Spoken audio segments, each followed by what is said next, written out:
P K ശശിക്കെതിരെ ഇവർ തന്നെയല്ലേ ഏറ്റവും വലിയ സമരങ്ങൾ നടത്തിയിട്ടുള്ളത്.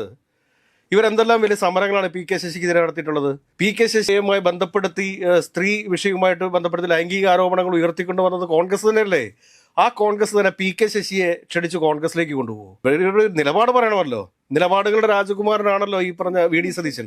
അപ്പോൾ വി ഡി സതീശൻ എന്ന് പറയണമല്ലോ. കാരണം അതാ ഞങ്ങൾ പി കെ ശശിയെ CPM വിട്ടിട്ട് കോൺഗ്രസിലേക്ക് വരുന്നു എന്ന് പറയട്ടെന്ന്. എനിക്ക് തോന്നുന്നത് തൃശ്ശൂരോ മലപ്പുറത്തോ പാലക്കാടോ എവിടെ നടന്നൊരു മീറ്റിങ്ങിലേക്ക് പി കെ ശശി കടന്നു വരുന്ന സമയത്ത് കൈയടിച്ചിട്ടാണ് കോൺഗ്രസ്സുകാർ സ്വീകരിച്ചത്.